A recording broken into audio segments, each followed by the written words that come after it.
देश जो है वो एक त्योहारों का देश है। समय समय पर बहुत सारे त्योहार हमारे देश में मनाए जाते हैं। बहुत सारे त्योहारों के नाम आपको पता है। कुछ त्योहार हमारे राज्यों विशेष में मनाए जाते हैं, अलग अलग राज्यों के अलग अलग त्योहार हैं। कुछ त्योहार जो है वो पूरे देश में मनाए जाते हैं, उनका स्वरूप थोड़ा बहुत अलग अलग हो सकता है। जैसे और कुछ क्षेत्रों में यही त्योहार बहुत ज्यादा मशहूर है। जैसे हम देखते हैं दशहरे का त्योहार। कहाँ का दशहरा मशहूर है पता है? किस राज्य के किस शहर का दशहरा मशहूर है पता है? कुल्लू का दशहरा। कुल्लू हिमाचल का शहर है, वहां का दशहरा पूरे देश भर में प्रसिद्ध है। वहां पर आज भी देव प्रथा है, देवता चुने जाते हैं वहां। और जब वहां का दशहरा मनाया जाता है, कई दिनों तक चलता है वहां के दशहरे का उत्सव। और आसपास के सैकड़ों देवता इकट्ठे होते हैं। देवता मतलब जैसे हमारे यहाँ सरपंच चुने जाते हैं, इसी प्रकार से एक परंपरा है, वहां पर देवता चुने जाते हैं और वो देवता फिर कुल्लू के दशहरे पर आकर इकट्ठा होते हैं। इसी तरह से होली का त्योहार है। होली कहाँ की मशहूर है? होली का त्योहार वृंदावन काफी नजदीक है बात। वैसे अगर थोड़ा और इसे बढ़िया तरीके से जवाब दें, किसी और को पता है? कहाँ? खड़े होके बोलो बेटा, खड़े होके बोलो। बरसाने की होली, जो कि ब्रज क्षेत्र का गांव है, जिसे कहते हैं कि वो राधा का गांव है। वहां की होली सबसे प्रसिद्ध होली है। टीवी पर भी उसका सीधा प्रसारण होता है और वो भी कई दिन तक चलती है वहां की होली। तो इस तरह से कई बार कुछ त्योहार तो मनाए तो पूरे देश में जाते हैं या बड़े क्षेत्र में मनाए जाते हैं, लेकिन किसी एक विशेष जगह का त्योहार मशहूर हो जाता है क्योंकि वहां से वो खास तौर से जुड़ा होता है। ऐसे ही दिवाली, दिवाली कहाँ की मशहूर है? अयोध्या तो है ही, और उसके साथ साथ अमृतसर की दिवाली भी बहुत मशहूर है। पंजाबी में कहा गया है, दाल रोटी कर दी, दिवाली अमृतसर दी, एक कहावत है। तो क्षेत्र विशेष से जुड़े हुए हैं। ये त्योहार क्यों मनाए जाते हैं, क्या इनका तरीका है, क्या कारण है? विभिन्न त्योहारों के साथ कुछ न कुछ लोक कथाएं जुड़ी हुई हैं, कुछ घटनाएं जुड़ी हुई हैं, और उसके वास्तविक कारण कुछ और हैं और लोक कथाओं में इसके कारण कुछ और हैं। लेकिन कुल मिलाकर के बात ये आती है कि ये त्योहार हमारे मन को खुशियों से भर देते हैं, एक तरंग और एक उमंग पैदा करते हैं। जीवन जो एक ही धरने पर चल रहा है, उसमें थोड़ा सा वो एक रोमांच पैदा कर देते हैं, आकर्षण पैदा कर देते हैं। लंबे समय से हम जैसे होली के त्योहार का इंतजार करते हैं।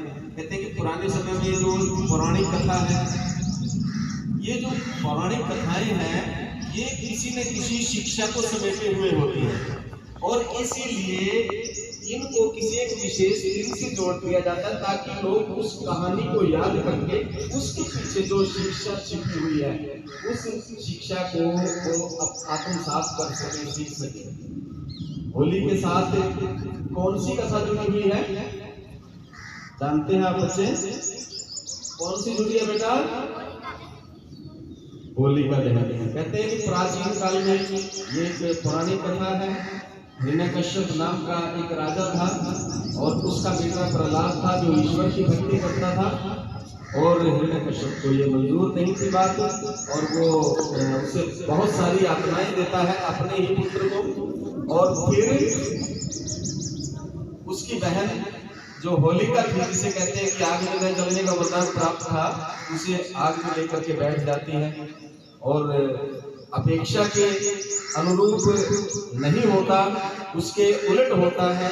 होलिका जल जाती है और प्रहलाद बच जाता है, और इसी उपलक्ष्य में ये होली मनाई जाती है। ऐसा मान्यता है ऐसी। लेकिन इस कहानी के पीछे जो वास्तविक घटना है, जो वास्तविक शिक्षा है, वो शिक्षा ये है कि हमेशा जो है जो सत्य के रास्ते पर चलता है अंत में उसकी विजय होती है, वो अवश्य सफल होता है अपने कार्य में। तो ये हमें सीख देती है कि हमें हमेशा सही रास्ते पर चलना चाहिए। जैसे प्रहलाद जो था वो सही रास्ते पर चल करके अंत में अपने लक्ष्य को प्राप्त हुआ, वैसे ही जब हम सही रास्ते पर चलते हैं उसमें बाधाएं आती हैं, रुकावटें आती हैं, बहुत सारी मुसीबतें भी आती हैं, लेकिन जो व्यक्ति अपना हौसला नहीं छोड़ता वो अंत में अपने लक्ष्य को प्राप्त कर जाता है। ठीक है ना बेटा? तो हमें जीवन में आने वाले उतार चढ़ावों से पीछे नहीं हटना चाहिए, सच्चाई के रास्ते पर चलना चाहिए, सही रास्ते पर चलना चाहिए। आपसी प्यार प्रेम का इस त्योहार से संदेश मिलता है। हम मिलजुल करके इसे रंगों के रूप में मनाते हैं। रंगों के रूप में क्यों मनाते हैं? क्योंकि इस वक्त में प्रकृति पूरी तरह से रंगीन हो जाती है।